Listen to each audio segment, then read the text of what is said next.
Hello बच्चों। अभी हमने पिछले टर्म पे देखा कि मोल किस तरीके से कैलकुलेशन करते हैं। मोल के कैलकुलेशन में बताया गया कि कोई भी सब्सटेंस हो उसका mass divided by molecular wait. यदि वह मॉलिक्यूल है तो मॉलिक्यूलर वेट, यदि वह एटम है तो एटॉमिक वेट, यदि वह वॉल्यूम के फॉर्म में है, गैसियस फॉर्म में है तो उसका जो वॉल्यूम है डिवाइडेड बाय ESTP पे जो टेम्परेचर है 22.4 लीटर से डिवाइड करके, यदि वह नंबर के फॉर्म में है तो divided by the Avogadro number. इस तरीके से कैलकुलेशन करके हमने मोल को निकाला। अब यहाँ पर देखेंगे मास परसेंट। मास परसेंट होता क्या है? मास percent it is a ratio of the percent of, यह है क्या? It is a ratio of percent of the solute and solution. Solute and solution का परसेंट जो निकालते हैं, रेशियो को हम परसेंटेज में कन्वर्ट करते हैं, that is the mass percentage. कि कितना किसी भी सोल्यूट को सॉल्यूशन में कितना पार्ट है वह रेशियो ही परसेंट में कन्वर्ट कर दें तो that is the mass percentage. इसको रिप्रेजेंट करने के लिए या इसको किस तरीके से हम कैलकुलेशन करते हैं तो कैलकुलेशन में देखते हैं मास परसेंट के लिए मास परसेंट। अब इस मास परसेंट का जो कैलकुलेशन देते हैं कि मास परसेंट है क्या, तो उस मास परसेंटेज जो भी निकालेंगे तो वहां पे क्या हो जाएगा, मास of the solute divided by mass of solution into 100%। तो यहाँ पे मास परसेंट का कैलकुलेशन क्या है? मास of the solute divided by mass of the solution, इसी के रेशियो को परसेंट में कन्वर्ट कर देते हैं, that is the mass percent. अब इस पर जो न्यूमेरिकल है उसको सॉल्व करेंगे, देखेंगे किस तरीके से मास परसेंट को हम कैलकुलेशन करते हैं। हाँ, इस न्यूमेरिकल को देखेंगे जिसमें मास परसेंटेज का कैलकुलेशन करना है। जैसे यहाँ पे दिया गया है, ए solution is prepared by adding the 2 gram of a substance. वह जो 2 ग्राम सब्सटेंस है दैट इज द, वह 2 ग्राम क्या है? सोल्यूट है। कि 2 ग्राम जो substance A to 18 gram of water, 18 gram water is solvent, calculate the mass percentage of the solution. अब इस मास परसेंटेज सॉल्यूशन को कैलकुलेशन करने के लिए 2 ग्राम सब्सटेंस में सोल्यूट को 18 ग्राम वाटर में सॉल्वेंट में डिजॉल्व किया गया है। अब इसी बेसिस पर जैसे है मास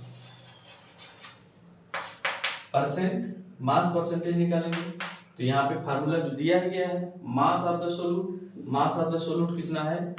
2 gram divided by mass of the solution. अब सॉल्यूशन का मास यहाँ पे 18 ग्राम क्या है? सॉल्वेंट का मास। तो सॉल्वेंट हम देखते हैं जो सॉल्यूशन होता है, सॉल्यूशन क्या होता है? Solute plus solvent. Solution solute plus solvent, मतलब यहाँ पे सोल्यूट और सॉल्वेंट दोनों को ऐड करेंगे। सोल्यूट 2 ग्राम प्लस सॉल्वेंट 80 ग्राम इनटू 100, क्या कर देंगे? Solute solvent that is the solution and 2 gram of the solute. So 2 gram divided by 20 gram into 100 ग्राम से ग्राम, this is so on 10%। तो यह किससे कैलकुलेशन हो गया? पूरा 10%। मतलब जो भी सॉल्यूशन है 2 ग्राम सब्सटेंस को 18 ग्राम वाटर, 2 ग्राम सब्सटेंस को 18 ग्राम वाटर में डिजॉल्व किया गया। तो 18 ग्राम वाटर में डिजॉल्व करने के बाद जो मास परसेंटेज आया वो मास परसेंटेज कितना आया? 10%। कि जो सोल्यूट का मास परसेंटेज है 10%, मतलब 10% सोल्यूट उसमें डिजॉल्व है सॉल्यूशन में। नेक्स्ट देखते हैं,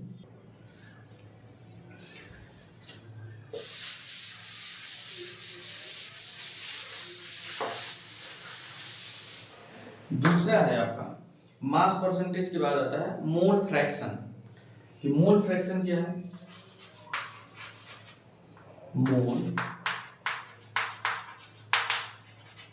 मोल फ्रैक्शन क्या है? हाँ, मोल फ्रैक्शन क्या है? मोल फ्रैक्शन के लिए बोला गया है कि it is a ratio of mole of a particular component to the total number of a mole of solution. Means it is the ratio of the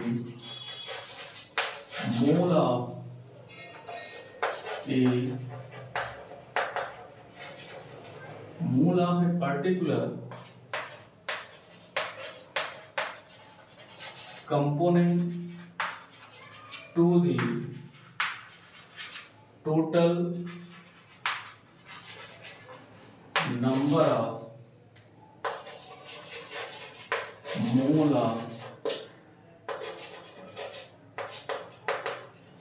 solution.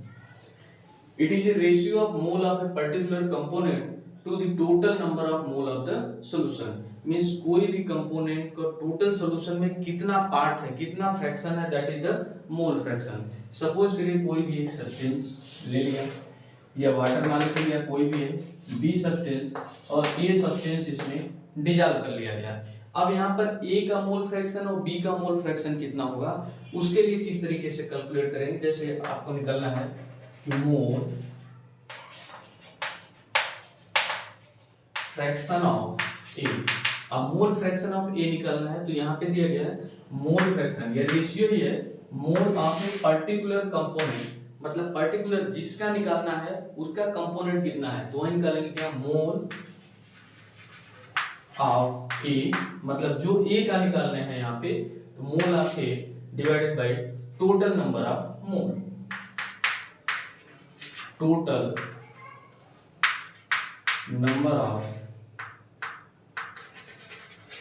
mole of solution, total number of mole of the solution, mole of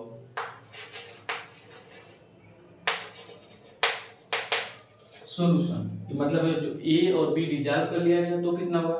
suppose जो यदि हम number of मोल को n से indicate किए, तो n A divided by यहाँ पे क्या हो गया, n A plus n B.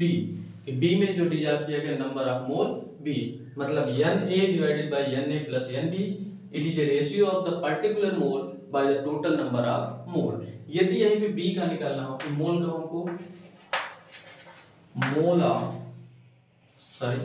Mole fraction of B, mole fraction of B के लिए क्या हो जाएगा, mole of B divided by total number of mole of solution. Total number of mole of the solution, total number जो solution का total mole कितना है वह कैलकुलेशन करना है. तो यहाँ पे क्या हो जाएगा, n देखेंगे तो n b by n b plus n a या n a plus n b. तो यह हो गया आपका मोल फ्रैक्शन फॉर n के लिए, यहाँ मोल फ्रैक्शन फॉर b के लिए, और a के लिए मोल फ्रैक्शन. कि मोल फ्रैक्शन को काई से इंडिकेशन देते हैं इस तरीके से. ये काई से indication mole fraction of a and mole fraction of b, ये है आपका मोल fraction of a and mole fraction of b. काई का इंडिकेशन है, इसे काई बोलते हैं, that is the mole fraction of a and mole fraction of B.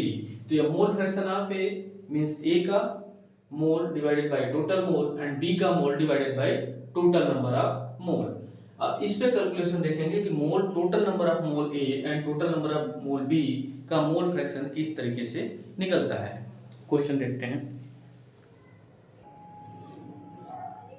हाँ, यहाँ पर देखेंगे कि जो दिए गए 2 mole of HCl dissolve in 8 mole of water, then calculate the mole fraction of each substance. तो अभी मोल फ्रैक्शन each substance में क्या है, HCl एंड वाटर. तो एक एक करके कैलकुलेशन करेंगे. पहले मोल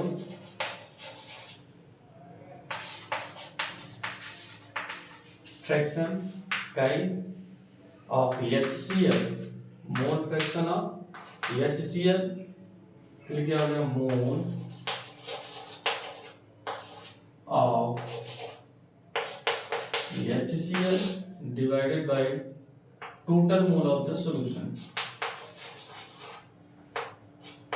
total number of mole of solution।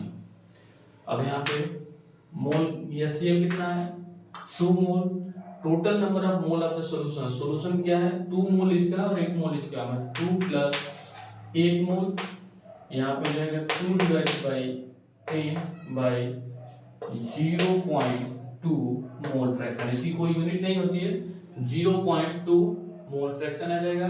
इसी तरह से फिर अगला देखेंगे, यहाँ पे जो है मोल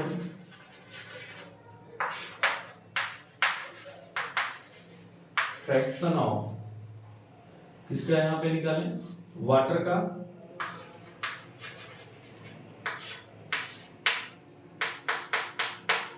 वाटर के लिए क्या हो जाएगा मोल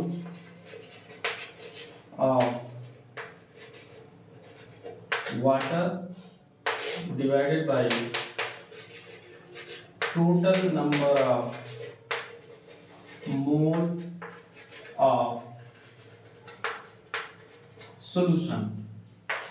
mole of water 8 mole, total number of mole 2 plus 8 mole by 10 means 0.8।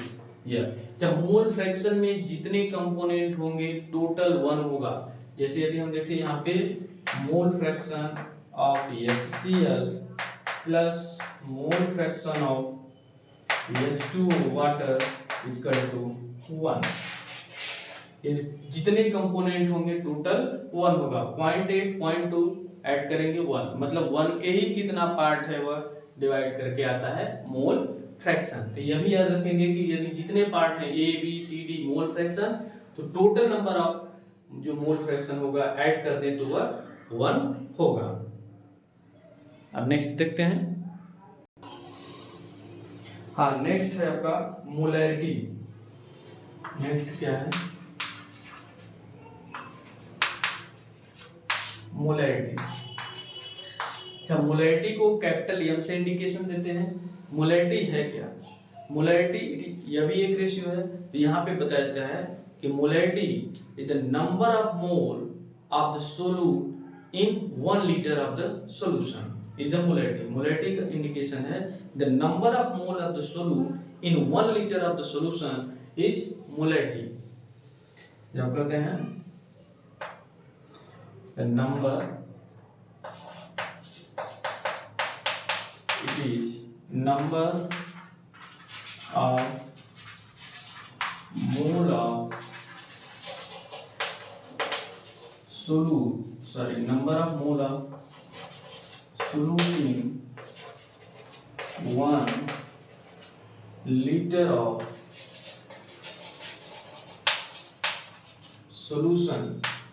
Number of mole of the solute in 1 liter solution is called molarity। यदि molarity कैपिटल M से है, molarity का इंडिकेशन लिखा जाता है number of mole, number of mole of solute divided bye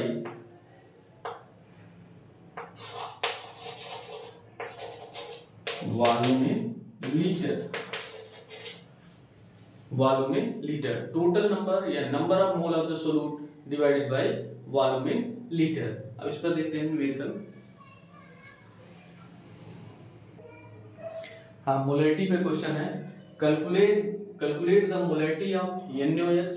NaOH का यहाँ पे मोलैरिटी कैलकुलेट करना है in the solution prepared by dissolving it's 4 gram in enough water. मतलब 4 ग्राम NaOH को पर्याप्त मात्रा में वाटर में डिसॉल्व किया गया to form the 250 ml of the solution. मतलब पूरे सॉल्यूशन का वॉल्यूम जो है वो कितना बनाया गया 250 ml। तो जो अभी लिखाया था फार्मूला, मोलैरिटी ऑफ किसका निकालना है NaOH, sodium hydroxide, molarity of NaOH sodium hydroxide यह हो जाएगा क्या, number of mole of solute divided by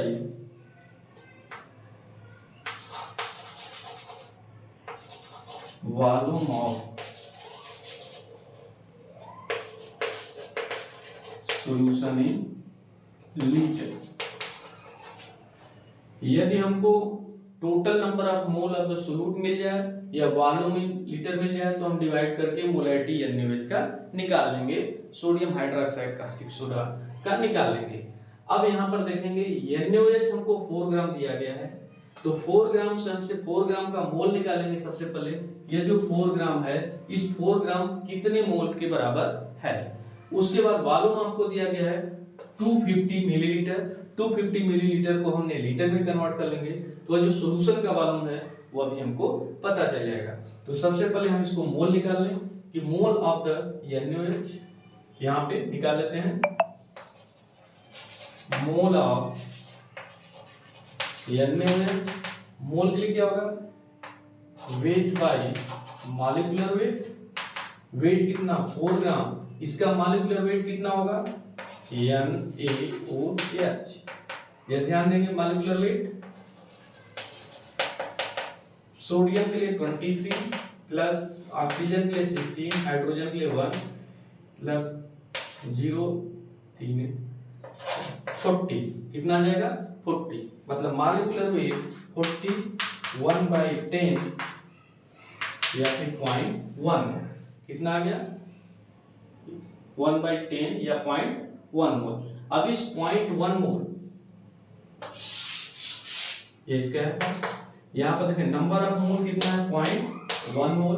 volume दे दिया गया है 250 divided by 1000, that is converted into the litre to the formation 0.01 या 1/4 मींस 1 into 4, यह आ जाएगा आपका 0.4 मोलर।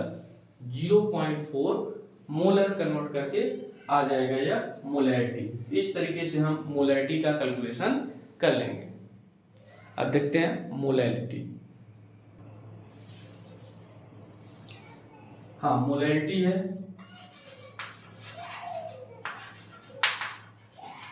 मोलैरिटी को स्मॉल एम से इंडिकेशन देते हैं। मोलैरिटी है क्या, it is number of mole of the solute in 1 kilogram of the solvent. इसके लिए जो डिफाइन किया गया, number of mole of the solute in 1 kilogram of the solvent, वहीं लिखते हैं इट इज डिफाइंड या it is defined the number of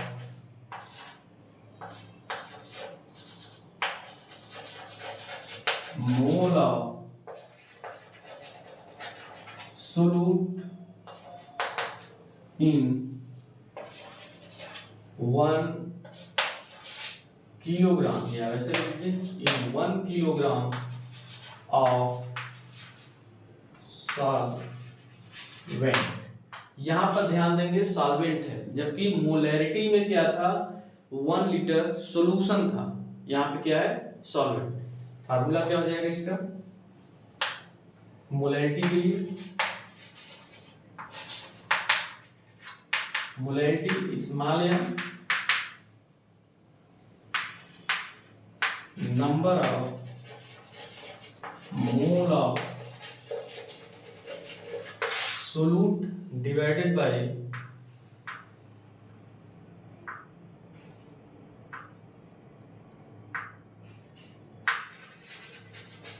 mass of solvent in kilogram, mass of the solvent in kilogram. तो जो भी मास है in kilogram में convert कर देंगे, मास of the solvent in kilogram, यह कन्वर्ट हो जाएगा मोलैरिटी में। मतलब जो भी मोल है, मोल of the solute, mass of the solvent in kilogram, that is the molality. इस पर भी एक क्वेश्चन देखते हैं। हाँ देखेंगे, the density of 3 molar solution of NaCl is 1.25 gram per milliliter. Calculate the molality of the solution. यहाँ पे दिया क्या है, 3 मोलर सॉल्यूशन एंड डेंसिटी। अब 3 मोलर सॉल्यूशन एंड डेंसिटी दिया है, इससे हमको कैलकुलेशन क्या करना है, मोलैलिटी का कैलकुलेशन करना है। मोलैलिटी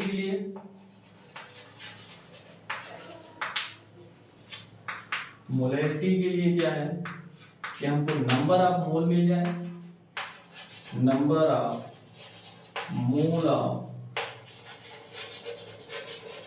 सोल्यूट डिवाइडेड बाय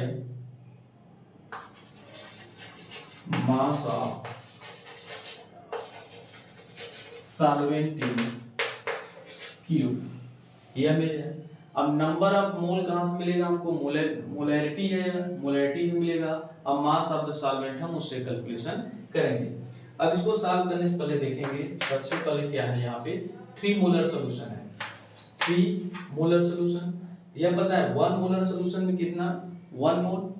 यदि 1 लीटर मान ले, वो 1 लीटर मोलैरिटी के लिए 1 लीटर सॉल्यूशन भी ज्यादा है। यदि मोलैरिटी है तो number of mole by volume इन क्या होता है, लीटर। मतलब 1 लीटर में 1 मोल, तो 3 मोल यहाँ पे क्या है, 1 molar solution have 1 mole in 1 litre. वही 3 मोलर सॉल्यूशन दिया है, मीन्स 3 मोल इन 1 लीटर सॉल्यूशन। 3 मोल सॉल्यूशन। अब 3 मोल सॉल्यूशन के लिए यहाँ पे मिल गया हमको टोटल नंबर ऑफ मोल कितना है, 3 है। अब 3 मोल सॉल्यूशन का वेट, जैसे हम जानते हैं डेंसिटी के लिए क्या होता है, मास बाय वॉल्यूम। डेंसिटी मिला हमको, वॉल्यूम मिला 1 लीटर सॉल्यूशन, मास का कैलकुलेशन हो जाएगा ये सॉल्यूशन के लिए। अभी सॉल्यूशन में सोलूट का मास कितना है, दैट इज NaCl क्या है, सोलूट है। तो यहाँ पे हमको मिला 3 mole, mole equal to weight by molecular weight, यह होता है mole equal to weight by molecular weight. तो यह हम निकालेंगे सोलूट का वेट, मास ऑफ सोलूट। सोलूट क्या है, NaCl। सोलूट का वेट कितना होगा, तो मोल कितना है, 3 मोल। मॉलिक्यूलर मास, मॉलिक्यूलर मास मतलब इसका मोलर मास कितना होगा, 23 प्लस 35.5, ये कितना हो जाएगा, 5 3 8 58.5। यह कैलकुलेशन करने आ जाएगा 15 24 175.5। यह आ गया मास ऑफ द सोल्यूट 175.5 ग्राम, क्योंकि यहाँ पे जो भी आएगा मोल है वह ग्राम में इतना ग्राम है। यह आ गया सोल्यूट के लिए कि सोल्यूट का मास इतना है। अब हमको निकालेंगे सॉल्यूशन का मास कितना है। तो सॉल्यूशन के मास के लिए डेंसिटी दिया है यहाँ पे सॉल्यूशन का ग्राम पर मिलीलीटर, इसको ग्राम पर मिलीलीटर मींस 1.25 ग्राम पर मिलीलीटर। मास भी आ जाएगा ग्राम में, यह कितना है 1 मिलीलीटर।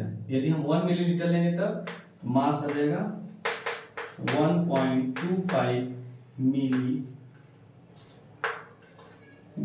तो इसको हम चेंज करेंगे किसमें, ग्राम को किलोग्राम पर मिलीलीटर लीटर में, तो किलोग्राम पर मिलीलीटर को हो जाएगा 125 ग्राम। ये डेंसिटी 1000, यहाँ पे 1000 ये लीटर में है, कैलकुलेशन करके निकाल लेंगे 1000 मिलीलीटर।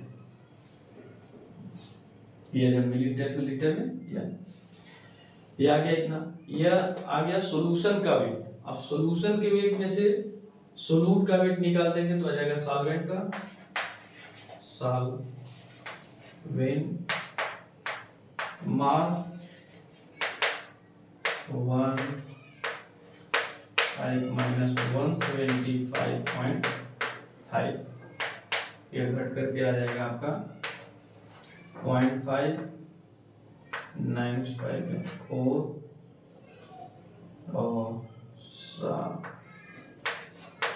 701 ग्राम। इतना ग्राम आ गया।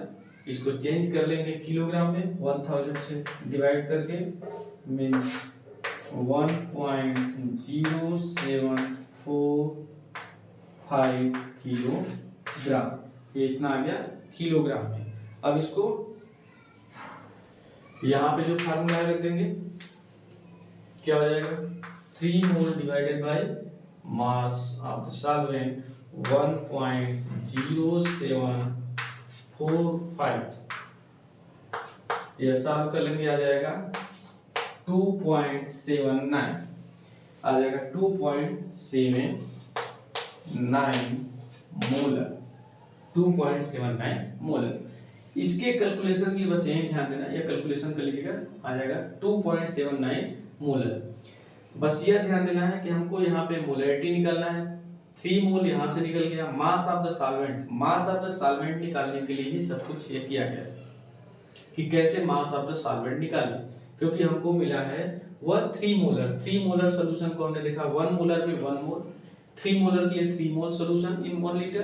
तो 3 मोलर सोल्यूशन इन 1 लीटर, तो उसको मास ऑफ द सोल्यूट निकालेंगे तो 3 मोल का मास हो गया इतना। यह हो गया सोल्यूट का मास। सॉल्वेंट के मास के लिए, सॉल्वेंट का मास यहाँ से डेंसिटी दिया है वॉल्यूम, डेंसिटी वॉल्यूम का मल्टीप्लिकेशन करके निकालेंगे, इतना आ जाएगा मिलीलीटर। ग्राम में इसको किलोग्राम में चेंज कर लेंगे तो क्या हो जाएगा, मास पर 1000 का मिलीलीटर को किलोग्राम में चेंज करेंगे, मल्टीप्लाई करके निकाल लेंगे, आ जाएगा इतना ग्राम। वह ग्राम में चेंज करके यहाँ से कन्वर्ट होकर के आ जाएगा इतना 1.0745 किलोग्राम, वहीं डिवाइड कर दिए आगे इतना molar. Okay, thanks for watching the video and subscribe to our video. Thanks.